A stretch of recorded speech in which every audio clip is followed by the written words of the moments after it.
Chers téléspectateurs, soyez les bienvenus à l'abbaye de Saint-Maurice, en Suisse, d'où nous vous proposons un cycle de 4 conférences de carême autour de la figure de Saint Joseph.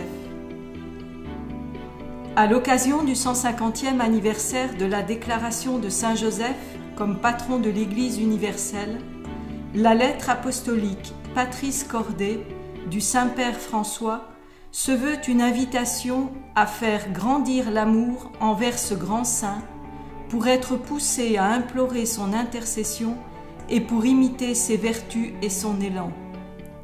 Aussi, à travers la découverte de 4 facettes de la personnalité de Saint Joseph, nous voulons contempler la merveille de son propre fiat. Pour conclure ce cycle de conférences, c'est le chanoine Roland Jacquenoux qui vient à notre rencontre.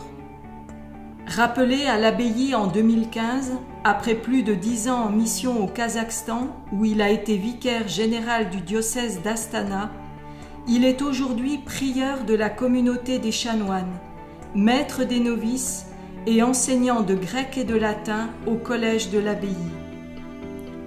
C'est la vocation de Saint Joseph comme Père dans l'ombre, Père silencieux qui fera l'objet de cette dernière conférence par laquelle nous traçons les derniers traits sur notre icône de Saint Joseph que nous voulions ensemble composer.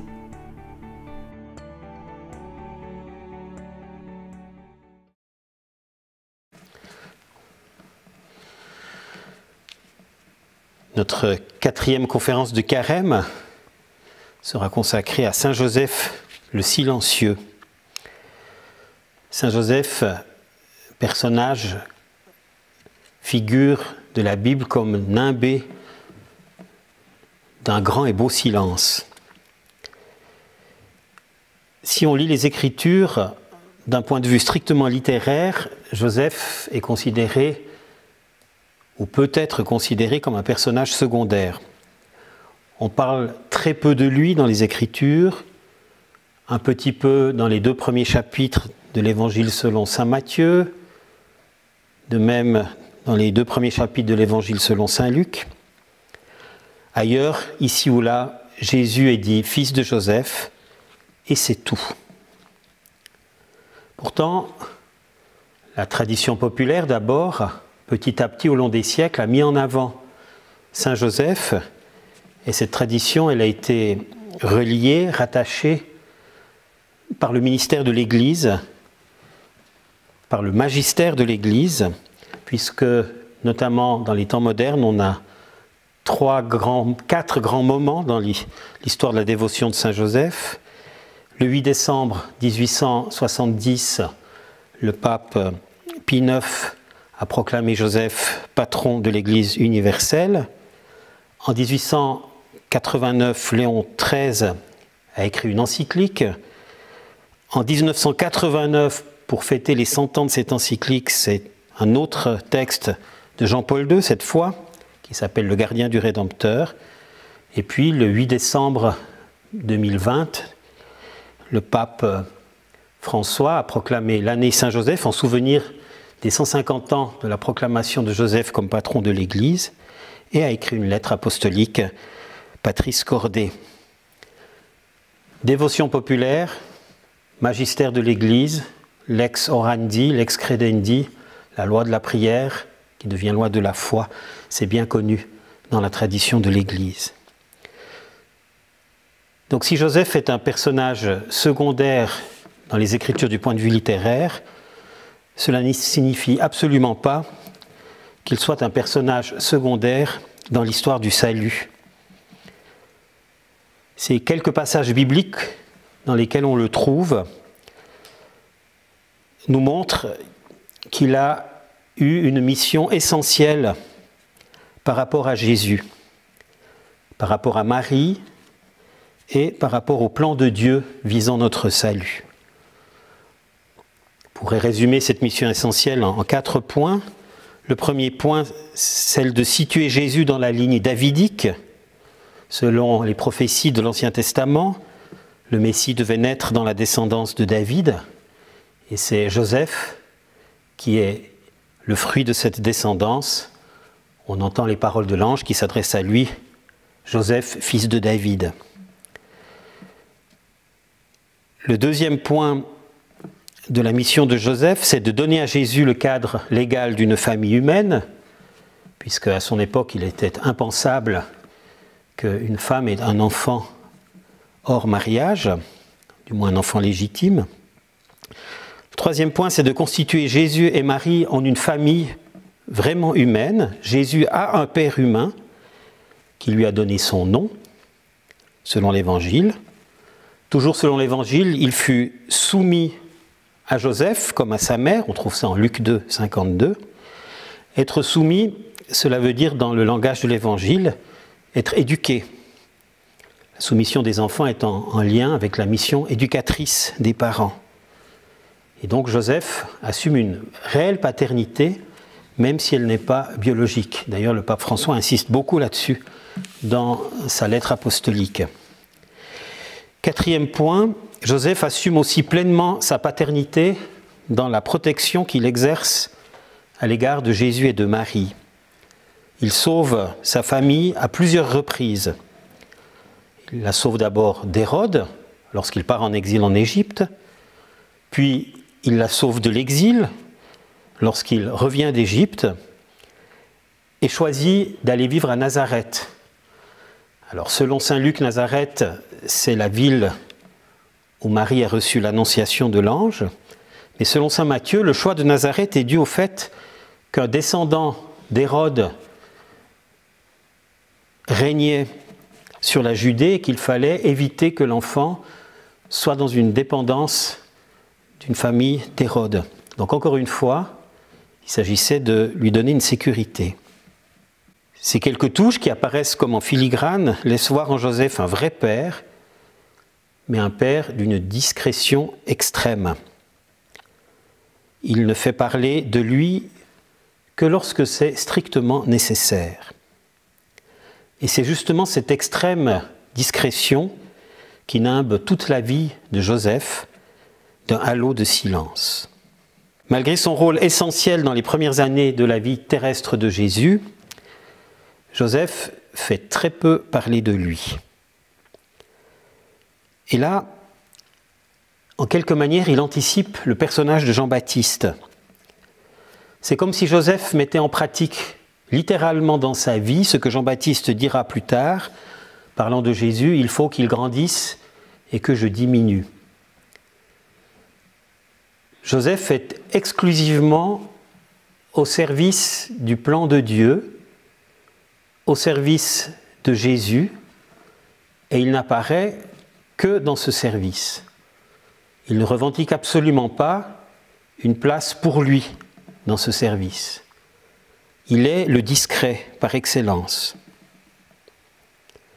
Et puis deuxièmement, Joseph, dans les évangiles, ne dit pas un mot. On n'a aucune parole de Joseph dans l'évangile. Il est un homme de silence, d'écoute et aussi d'action. Je vous propose de reprendre peut-être ce qui est le texte fondamental concernant Joseph. C'est l'annonciation qui lui est faite dans l'évangile selon saint Matthieu au chapitre 1 à partir du verset 18. Or, voici comment fut engendré Jésus-Christ. Marie, sa mère, avait été accordée en mariage à Joseph. Avant qu'ils aient habité ensemble, elle fut enceinte par l'action de l'Esprit Saint. Joseph, son époux, qui était un homme juste et ne voulait pas la dénoncer publiquement, décida de la renvoyer en secret. Comme il avait formé ce projet, voici que l'ange du Seigneur lui apparut en songe et lui dit : « Joseph, fils de David, ne crains pas de prendre chez toi Marie, ton épouse, puisque l'enfant qui est engendré en elle vient de l'Esprit Saint. Elle enfantera un fils, et tu lui donneras le nom de Jésus, c'est-à-dire le Seigneur sauve, car c'est lui qui sauvera son peuple de ses péchés. Tout cela est arrivé pour que soit accomplie la parole du Seigneur prononcée par le prophète. Voici que la Vierge concevra, et elle enfantera un fils. On lui donnera le nom d'Emmanuel, qui se traduit « Dieu avec nous ». Quand Joseph se réveilla, il fit ce que l'ange du Seigneur lui avait prescrit. Il prit chez lui son épouse, mais il ne s'unit pas à elle jusqu'à ce qu'elle enfante un fils, auquel il donna le nom de Jésus.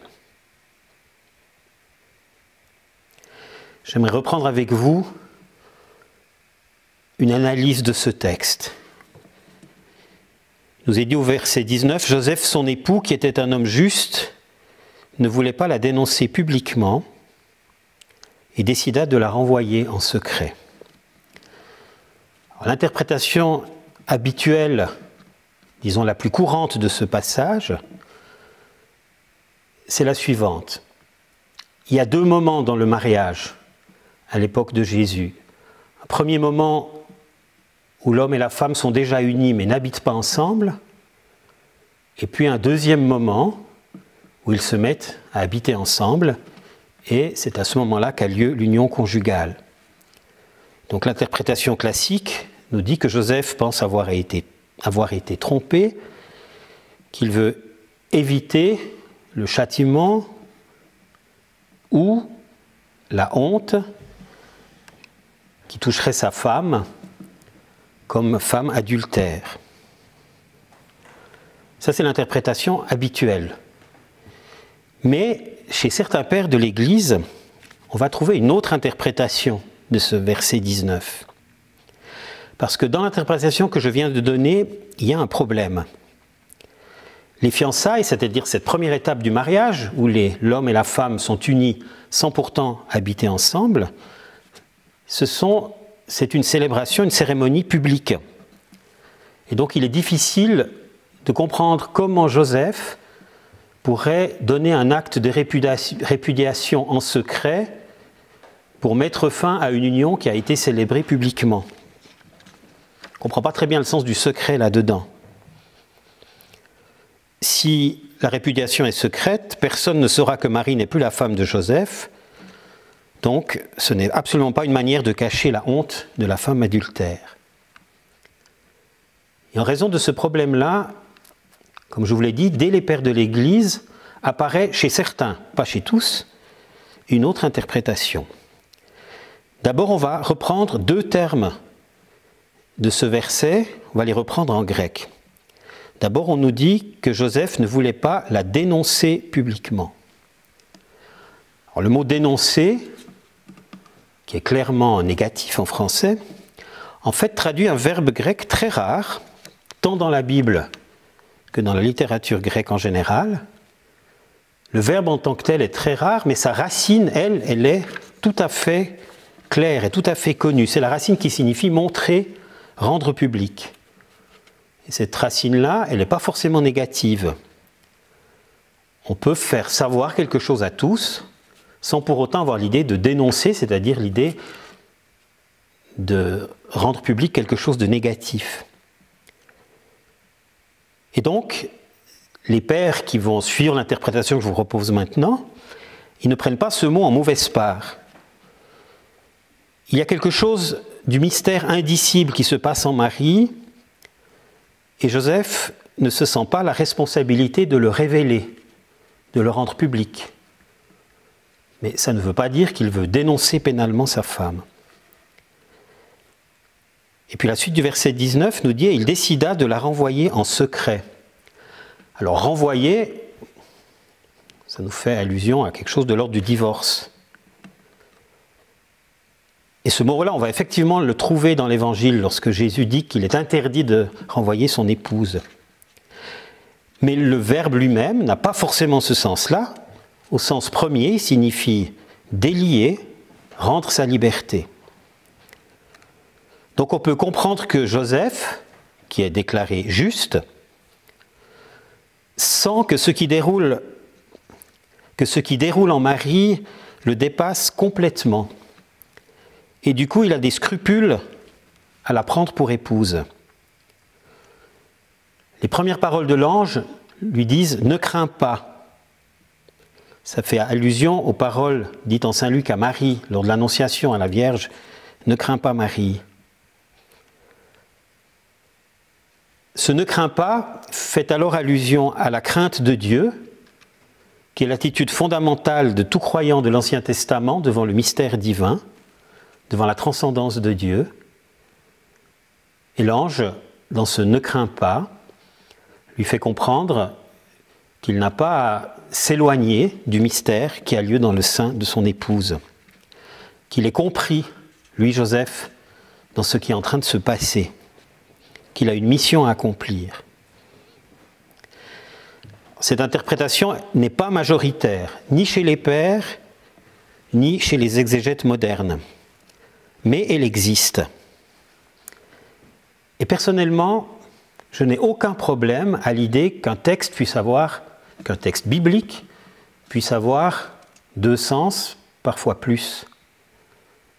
Le texte, il est écrit par un être humain, ici en l'occurrence par l'apôtre Saint Matthieu, qu'il écrit, qui a une intention, qui veut dire quelque chose. Mais l'enseignement de l'Église nous dit que, au-delà de l'être humain, il y a une inspiration qui vient de l'Esprit Saint. Et donc, on peut imaginer trouver dans le texte, au-delà d'un sens premier, un autre sens qui nous permet de creuser plus loin, qui nous permet de voir les choses de manière un peu différente, peut-être plus profonde, sans pour autant dire que le premier sens, le sens le plus direct, est faux. Et je vous propose, moi, de creuser ce deuxième sens. On ne va pas le faire tout seul. Saint Jérôme, qui est quand même un des tout grands commentateurs de l'écriture de l'époque patristique, dans son commentaire sur Saint Matthieu, écrivait la chose suivante, parlant de ce verset 19. C'était un témoignage en faveur de Marie que Joseph, sachant qu'elle était chaste et frappé de ce qui lui était arrivé, cachait par son silence ce dont il ne comprenait pas le mystère. Il y a une sorte d'étonnement devant le mystère qui est en train de se célébrer. On peut même imaginer que Marie a parlé à Joseph du fait que l'enfant qu'elle a en elle a été engendré de l'Esprit Saint. Pas de raison qu'il ne se soit pas parlé. Et donc ça nous permet de comprendre la réaction de Joseph d'une manière un peu différente. Il ne sait pas que faire devant ce mystère où, à première vue, lui-même n'aurait pas vraiment sa place comme Marie. Le silence de Joseph, là, est une belle réaction. Le silence devant ce qu'il ne comprend pas. Au lieu de parler, au lieu de s'agiter, il se tait. Il se tait et il a un songe. Je vous propose un schéma pour résumer ce texte de Matthieu que nous commentons maintenant.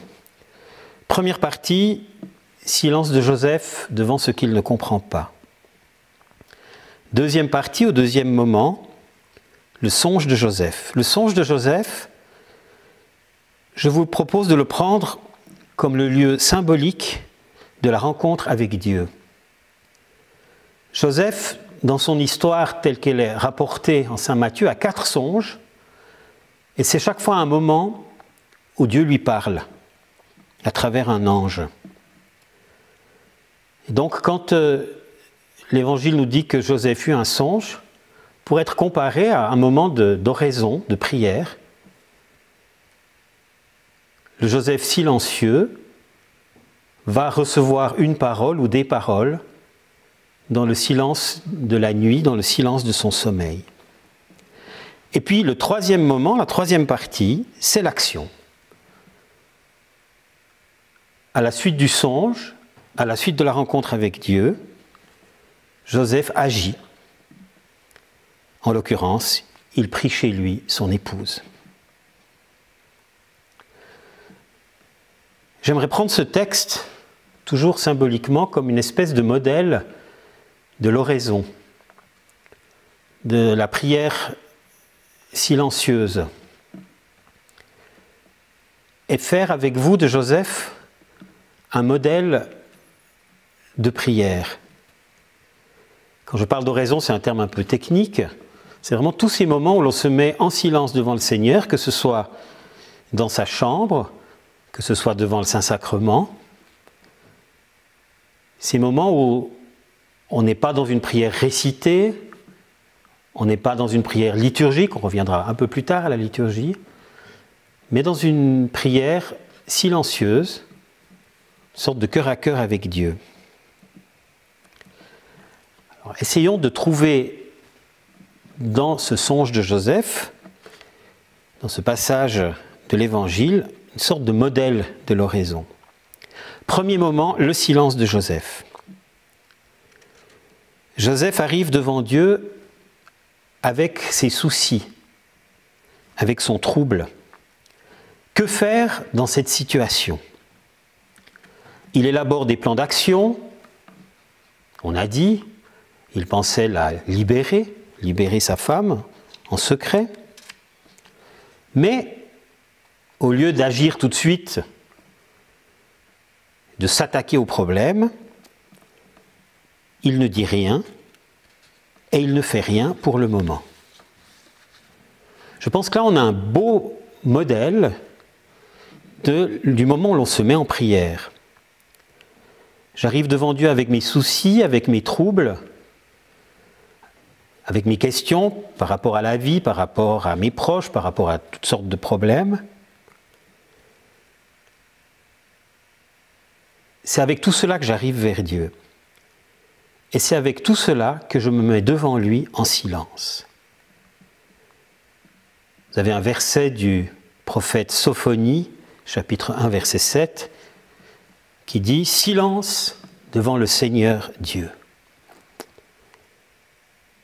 Je fais silence. Deuxième moment, le songe de Joseph, c'est le moment symbolique de la rencontre. L'ange lui dit « Ne crains pas de prendre chez toi Marie, ton épouse, puisque l'enfant qui est engendré en elle vient de l'Esprit Saint. » Il lui dit « Ne crains pas, Dieu se fait proche, il te rejoint dans tes questions. » Il lui dit « Ne crains pas le mystère, ne crains pas la conception de l'Esprit qui a lieu dans Marie, prends-la pour épouse. » Ensuite, le texte continue, « Elle enfantera un fils, tu lui donneras le nom de Jésus, c'est-à-dire le Seigneur sauve, car c'est lui qui sauvera son peuple de ses péchés. » Tu lui donneras le nom de Jésus. Joseph, c'est lui qui doit donner le nom. Donner le nom, cela veut dire symboliquement assumer pleinement la paternité humaine de Jésus, même si ce n'est pas son fils biologique. Joseph, ici, est placé dans son rôle de père de l'enfant.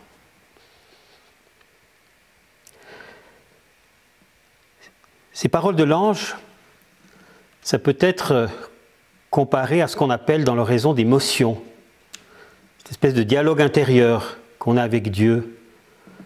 On lui dit des choses et on essaie d'écouter ce qu'il a à nous dire. Et souvent, on sent symboliquement, on comprend, on entend des choses, mais on n'est pas tout à fait sûr que ça vienne de Dieu et pas de nous.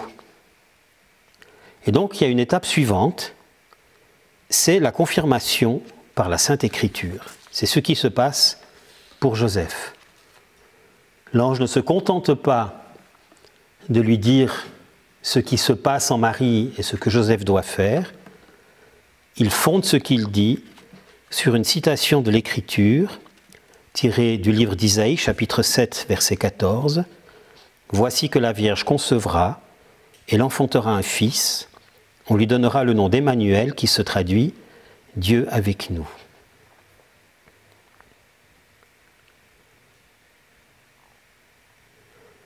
Donc 3 moments dans l'oraison. Se mettre devant Dieu en silence avec tous ses soucis, ce sera la prière de demande, et avec aussi les soucis des autres, ce sera la prière d'intercession. Deuxième moment, le dialogue intérieur entre l'âme et Dieu, c'est là qu'interviennent des émotions. Troisième moment, la vérification de ce que l'on sent, de ce qu'on a cru entendre, ce que l'on a cru ressentir par l'Écriture. Quand je parle de moment, c'est aussi un terme métaphorique, ce n'est pas forcément dans cette succession-là. C'est différents états qui se mêlent. Se mettre à l'écoute de la Sainte Écriture comme lieu privilégié où Dieu nous parle. Pas seulement en général, mais à moi en particulier, dans la situation particulière qui est la mienne. L'Écriture, elle a été écrite pour tout le monde. Et dans l'oraison, tout à coup, un verset va prendre un sens particulier pour ce que je suis en train de vivre par rapport au questionnement que j'ai. C'est tout à fait normal et c'est exactement ce qui se passe dans le cas de Joseph. La citation d'Isaïe est tout à fait intéressante. Chez Isaïe, ce verset, « Voici que la Vierge concevra, elle enfantera un fils, on lui donnera le nom d'Emmanuel qui se traduit Dieu avec nous », ne concerne absolument pas la venue d'un lointain Messie, ni directement la venue de Jésus. Si je prends ce texte, ce verset dans son contexte de l'époque, Isaïe annonce la naissance d'un roi d'Israël, du roi Ézéchias, qui viendra après le roi Akaz auquel il s'adresse à ce moment-là. Le mot hébreu qui est traduit ici par vierge ne signifie pas la vierge, il signifie la jeune femme, qui peut être une femme mariée et qui, dans le contexte littéral d'Isaïe, l'est effectivement. Ézéchias va venir au monde et va être conçu par des moyens tout à fait naturels. Alors, que se passe-t-il? Est-ce que l'ange invente le terme vierge? Eh bien non. Ce terme vierge, pour traduire le mot hébreu qui signifie jeune fille, l'Évangile, selon saint Matthieu, le trouve dans la traduction grecque de l'Ancien Testament qui choisit le mot parthénos qui veut dire vierge. Et donc, lorsque l'ange, en saint Matthieu, cite ce verset, ce n'est pas lui qui transforme pour les biens de la cause le texte, mais il le prend dans la tradition, dans une ancienne traduction qui a cours, qui est extrêmement considérée à l'époque, et qui est considérée comme en tout cas une norme d'interprétation. Du coup, le texte biblique qui, dans son strict contexte exégétique, veut dire autre chose, devient pour Joseph la parole qui l'éclaire dans la situation de sa vie présente.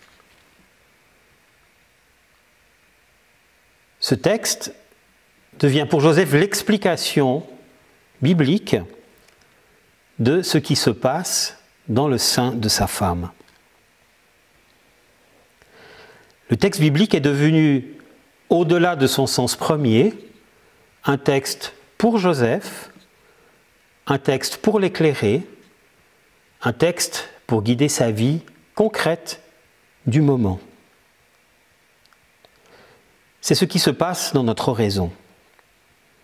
Je viens à Dieu avec tout ce que j'ai, avec tout ce que je suis, je lui parle, j'essaie d'écouter ce qu'il a à me dire, il y a des motions, et puis il y a parole de Dieu, qui souvent, au-delà de son sens premier, devient une parole pour moi, elle éclaire ma situation actuelle, elle me permet aussi, parfois, de mieux comprendre ce que je dois faire. Et on arrive au troisième moment, le moment de l'action. Il prie chez lui son épouse. La prière débouche toujours sur l'action concrète. Toujours.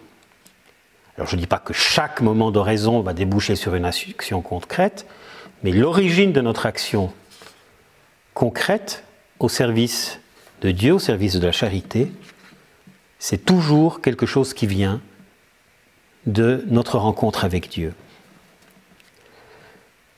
Ce qui est intéressant, c'est qu'on va retrouver les mêmes éléments, mais dans un autre ordre, lors du deuxième songe de Joseph.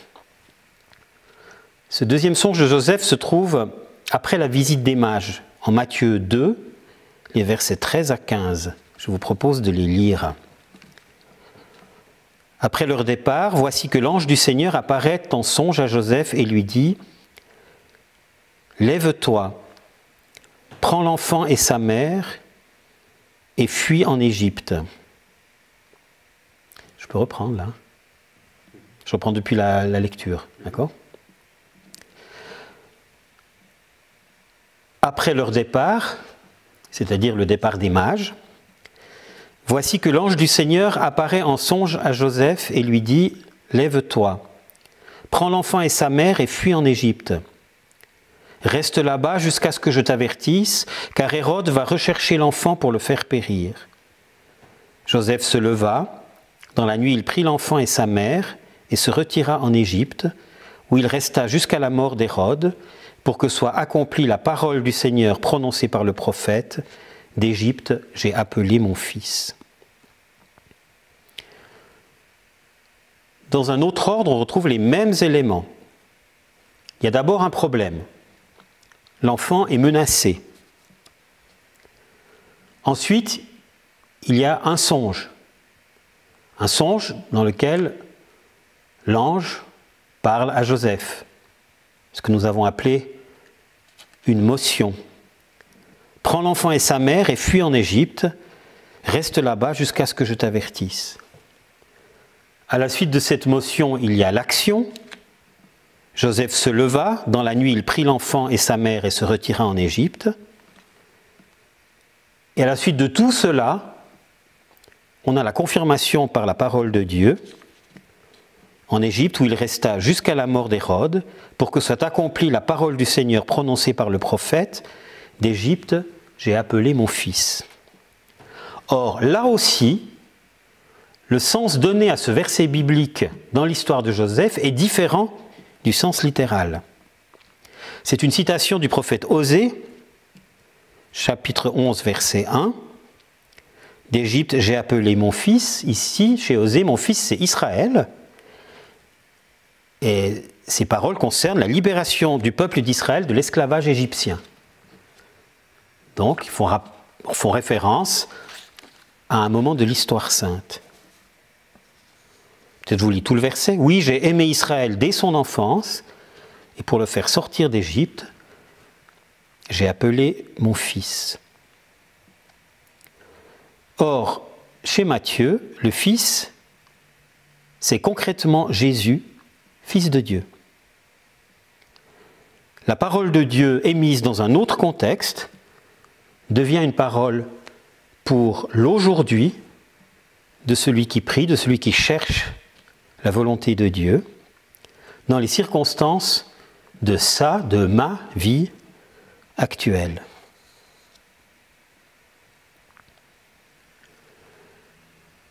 Nous voyons donc que le personnage de Joseph, ou du moins sa vie, peut devenir pour nous une espèce de modèle de vie de prière, de vie d'action, de vie de silence comme prélude à l'action.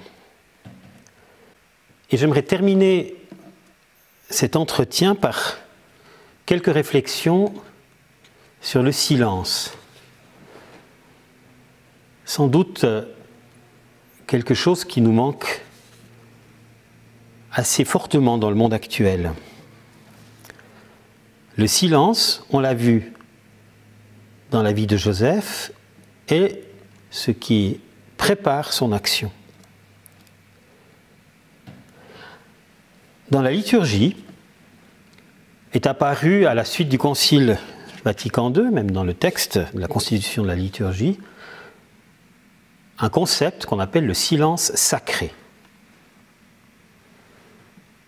Je ne suis pas expert en liturgie, mais je pense que c'est une des premières fois où un texte du magistère, qui est ensuite relié par la présentation du missel romain et la présentation aussi de l'office des heures, un texte du magistère utilise ce concept comme un des moments clés, fondamentaux de la célébration liturgique. Dans l'introduction au missel romain, il y a un chapitre qui s'appelle « La participation active ». Réfléchis sur la participation active des fidèles. Alors il y a ce qu'on parle en principe, les choses habituelles, donc on parle de participation active, le fait de réciter les parties à réciter tous ensemble, le chant ensemble, etc. Et puis ça se termine, et on observera aussi le silence sacré. Le silence qui fait partie de la participation active à la liturgie de l'Église. C'est tout à fait intéressant. Un silence peut être vécu, senti comme une espèce de panne. Par exemple, à la radio, on n'aime pas les silences, parce qu'il ne se passe rien dans un silence. Or, dans le cas de la liturgie de l'Église, le silence n'est pas un moment où il ne se passe rien, c'est un moment de la participation active. Et c'est peut-être un moment de participation particulièrement active, puisque dans le silence, nous sommes ramenés au face-à-face avec Dieu, sans les médiations que sont la parole, la musique, les chants, les rites. Alors je ne dis pas qu'il faut que ce silence-là, mais ce silence, il devient essentiel parce que c'est ce silence-là qui va être comme le lieu où résonne tout ce qui est vécu par les paroles et par les différentes manifestations de la liturgie. C'est le silence de l'écoute. Un silence rempli. Le silence est rempli, est toujours rempli. Il peut être rempli comme Joseph avant son premier rêve, par mes préoccupations, par mes soucis, par mes interrogations. Je ne sais pas trop que faire, il me semble qu'il va falloir que je fasse comme ça.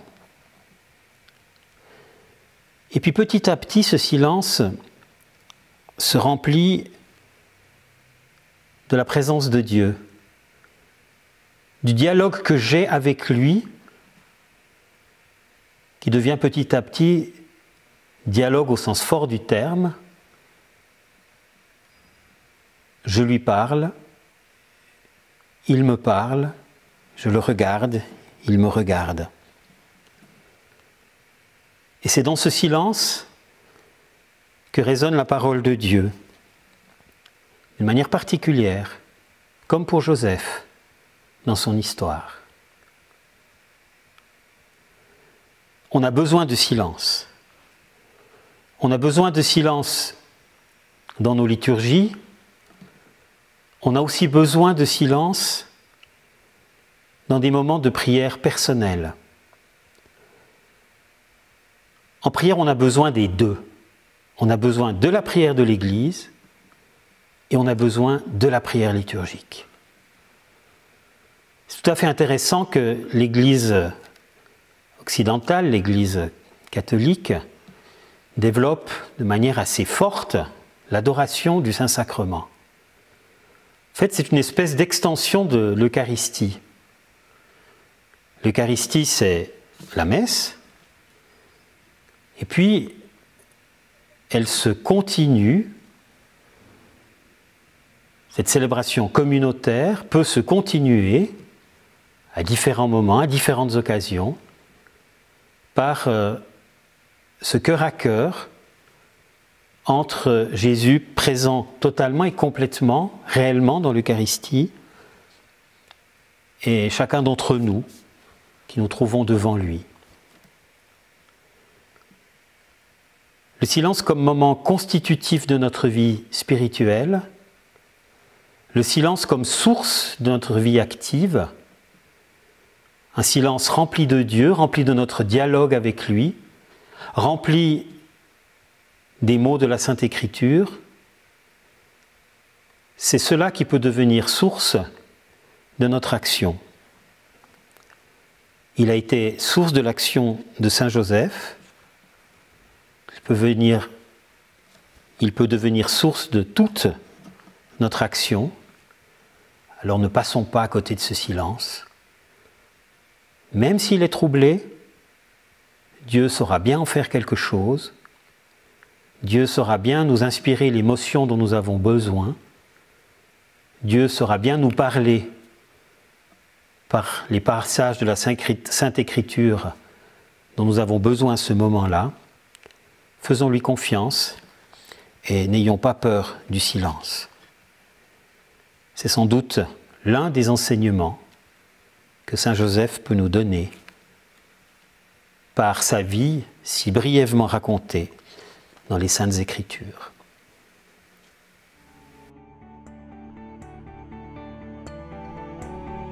Salut, gardien du Rédempteur, époux de la Vierge Marie. À toi, Dieu a confié son Fils. En toi, Marie a remis sa confiance. Avec toi, le Christ est devenu homme. Ô bienheureux Joseph, montre-toi aussi un Père pour nous, et conduis-nous sur le chemin de la vie. Obtiens-nous grâce, miséricorde et courage, et défends-nous de tout mal. Amen.